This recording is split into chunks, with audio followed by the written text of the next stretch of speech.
Assalamu alaikum wa rahmatullahi wa barakatuhu. Alhamdulillahi rabbil alamin wa nusalli ala rasulil karim amma ba'd. Ya ayyuhan nasu taqu rabbakum alladhi khalaqakum min nafsin wahidatin wa khalaqa minha zawjaha wa bassa minhuma rijalan kaseeran wa nisaa wattaqullaha alladhi tasaaluna bihi wal arham innallaha ரகீபா. பசிக்கின்ற மனிதனுக்கு ருசிக்கின்ற உணவை தந்து ரசிக்கின்ற அல்லாஹுவுக்கே எல்லா புகழும். கண்ணியத்திற்குரிய அல்லாஹுவின் நல்லடியார்களே, அல்லாஹுவை அஞ்சிக் கொள்ளுமாறும் அவன் ஏவிய கட்டளைகளை கை கொள்ளுமாறும் எனக்கும் உங்களுக்கும் நினைவுபடுத்தியவளாக என் உரையை துவங்குகின்றேன். அல்லாஹ் தன் திருமறையில் கூறிய கட்டளைகளிலும் சட்டங்களிலும் அவனுக்கு இணை வைக்கக்கூடாது, மாறு செய்யக்கூடாது, அவனை மட்டும் வணங்க வேண்டும் என்று சொல்லுகின்ற வசனங்களில் எல்லாம் சில வசனங்களில் எல்லாம் பெற்றோருக்கு நன்மை செய்ய வேண்டும் என்று கூறியுள்ளான். மேலும் முஹம்மது நபி ஸல்லல்லாஹு அலைஹி வஸல்லம் அவர்களுடைய நபிமொழியில் பெற்றோர்களிடத்தில் நாம் எப்படிப்பட்ட உறவை பேணிக்கொள்ள வேண்டும் என்பதை பற்றியும் நம்மளுக்கு அறிவுரை கூறியுள்ளார்கள். இந்த உலகத்தில் அல்லாஹ் தஆலா நமக்கு நிறைய விதமான உறவுகளை கொடுத்திருக்கிறான். அம்மா அப்பா, அண்ணன், தங்கச்சி, கணவன், மனைவி, இது போன்ற நிறைய உறவுகளை அல்லாஹ் தஆலா நம்மளுக்கு இந்த உலகத்தில் இந்த இம்மை வாழ்க்கையில் நம்மளுக்கு கொடுத்துருக்கிறான். அப்படி நம்மளுக்கு கொடுத்ததுலேயே மிக முக்கியமான மிக முதன்மையான உறவு அப்படின்னு சொல்லி பார்த்தீங்கன்னா நம்மளை பெற்றெடுத்த தாய் தந்தையுடைய உறவு மட்டும்தாங்க. ஏன்னா அவங்க மூலம் தான் நம்ம எல்லாத்தையும் கற்றுக்கொள்ளக்கூடியவர்களாக இருக்கின்றோம். இந்த உலகத்தில் நம்மளால் ஒரு சில உறவுகளுக்கு பிடிக்கல அப்படின்னா மாற்றிக்கலாம். ஒரு கணவனை பிடிக்கல அப்படின்னு சொல்கிறா இன்னொரு ஆணை திருமணம் செய்து கொள்ளலாம். ஒரு பெண்ணை பிடிக்கல, ஒரு மனைவியை பிடிக்கல அப்படின்னு சொல்லிட்டா இன்னொரு பெண்ணை திருமணம் செய்து கொள்ளலாம். ஆனால் மாற்ற முடியாத, மாற்றாக எதையும் கொண்டு வர முடியாத உறவு அப்படின்னு சொல்லி பார்த்தீங்கன்னா நம்மளுடைய தாய் தந்தையுடைய உறவு தான். நம்மளை பெற்றெடுத்த தாய் தந்தையுடைய உறவு மட்டும்தாங்க. அல்லாஹ் தஆலா தன் திருமறையில் சொல்ற அத்தியாயம் 17 வசனம் 23ல வக்கால ரப்புக்கல்ல தாபுதூன் இல்ல ஈயாஹு வபில் வாலிதைனி இஹ்சான் அப்படின்னு சொல்றான். உம்முடைய இறைவன் அவனை தவிர வேறு எவனையும் நீங்கள் வணங்கலாகாது என்று பெற்றோர்களுக்கு நன்மை செய்ய வேண்டும் என்று கூறுகிறான். எவ்வளவு அழுத்தமாக கட்டளையிடுகிறான் பாருங்க. நம்முடைய பெற்றோருக்கு நம்ம நன்மை செய்யணுமா? எதுக்கடுத்து அல்லாஹுவை வணங்குவதற்கு அடுத்தபடியாக செய்யக்கூடிய முதல் அமலே பெற்றோருக்கு நம்ம நன்மை செய்யக்கூடிய பிள்ளைகளாக இருக்கணும் அப்படின்னு சொல்றான். இன்னும் ஒருவன் அல்லாஹுவை இணை வைப்பவனாக இருந்தால், அல்லாஹுக்கு ஷிர்க் செய்யக்கூடியவனாக இருந்தால் அது பெரும்பாவங்கள்ல வந்துடும். அது போலதான் பெற்றோருக்கு நோவினை செய்வது, பெற்றோருக்கு ஆகாத பிள்ளைகளா நம்ம இருக்கிறது அல்லாஹ் பெரும் பாவங்களை வந்துரும்னு சொல்றான். ஒரு நாள் நபி ஸல்லல்லாஹு அலைஹி வஸல்லம் இடத்துல ஒரு மனிதன் வந்து கேட்கிறான், யா ரசூலுல்லாஹ், இந்த உலகத்துல மிக அழகிய முறையில் நட்பு கொள்வதற்கு மனிதர்களிடத்திலே மிக தகுதியானவர் யார் என்று கேட்கும்போது நபி ஸல்லல்லாஹு அலைஹி வஸல்லம் சொல்றாங்க, 3 முறை உன் தாய் உன் தாய் உன் தாயின்னு தான் சொல்றாங்க. 4வதாக தான் உன் தந்தை என்று சொல்கிறார்கள். இந்த உலகத்திலேயே மிக தகுதியான நபர் நட்பு கொள்வதற்கு அப்படின்னா நம்முடைய தாயை தான் குறிப்பா சொல்றாங்க.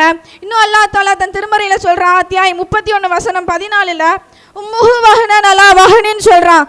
அதாவது உன்னுடைய தாய், நம்முடைய தாய் பலவீனத்தின் மேல் பலவீனம் கொண்டவளாக கர்ப்பத்தில் நம்மளை சுமந்தா அப்படின்னு சொல்றான்.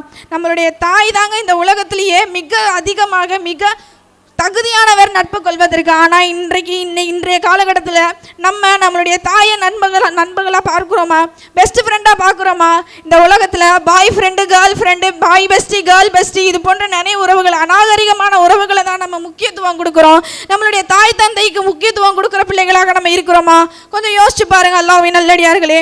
இன்னும் சொல்கிறான், நபி ஸல்லல்லாஹு அலைஹி வஸல்லம் சொல்கிறாங்க, தந்தையில் திருப்தியில் தான் அல்லாஹுவின் திருப்தி உள்ளது, தந்தையில் அதிருப்தியில் தான் அல்லாஹுவின் அதிருப்தி உள்ளதுன்னு சொல்றான். நம்ம என்னைக்காவது தந்தையை திருப்திப்படுத்தக்கூடிய பிள்ளைகளாக இருக்கிறோமா? கொஞ்சம் யோசிச்சு பாருங்க.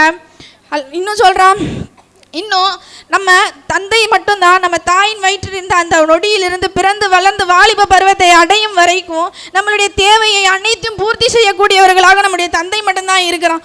அவ்வளவு தூரம் வெளியில உழைத்து, ராப்பகலாக உழைத்து, வேர்வையை ரத்தமாக வேர்வையை சிந்தி உழைச்சி நம்மளுக்கு தராம். இப்படி நம்மளுடைய தாய், நம்மளுடைய தகப்பன் வந்து வெளியில கஷ்டப்பட்டு உழைச்சு நம்மளுக்கு அதிகமாக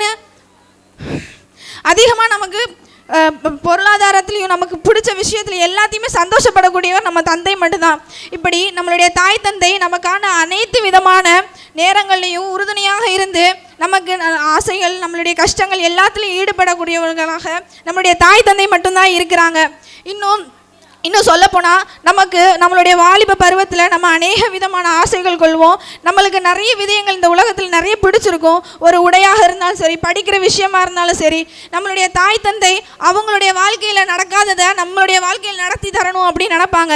நம்மளுடைய தந்தை ஒரு இன்ஜினியர் ஆகலையோ டாக்டர் ஆகலையோ, ஆனால் நம்ம இந்த உலகத்தில் நல்லபடியாக படித்து முன்னுக்கு வரும், 4 பேர் முன்னாடி தலை நிமிர்ந்து நிற்கணும் அப்படின்னு நினைக்கிறது நம்மளுடைய தந்தை தாய் மட்டும்தான். அதனால தான் அல்லாஹ் சொல்கிறான், அவர்களோட வயதான காலகட்டத்தில் அவர்களை நம்ம எப்படி பார்த்துக்கொள்ளணுமா? அவ்விருவரில் ஒருவரோ அல்லது அவர்கள் இருவருமோ இடத்தில் முதுமையடைந்து விட்டால் அவர்களை நோக்கி நீ சீ என்று சொல்லாதே, அவர்களை உன்னிடத்தில் இருந்து விரட்டாதே, அவர்களிடத்தில் கண்ணியமான பேச்சையே பேசுவீராக. அவர்கள் ஒரு முதுமை அடைகிறாங்க அப்படின்னா நம்ம இளமை பருவத்தை அடைவோம். நம்ம ஒரு 20-25 வயதை அடைவோம் அப்படின்னா அவங்க ஒரு 40-50 வயதை தாண்டுவாங்க. அந்த நேரத்தில் அவங்க மனதாலும் உடலாலும் சக்தியற்றவர்களாக இருப்பாங்க, மன வலிமையற்றவர்களாக, உடல் வலிமையற்றவர்களாக இருப்பாங்க. நம்ம அந்த வயதில் 20-25 வயதில் நல்ல வாலிபம் வயதில் நல்ல சக்தி உள்ளவர்களாக இருப்போம். அந்த நேரத்தில் அவங்கள இன்னும் குத்துவோம். ஏன்? அவங்க சொல்கிற அட்வைஸை நம்மளால் அக்செப்ட் பண்ணிக்க முடியல அப்படின்ற ஒரு காரணத்தினால தான்.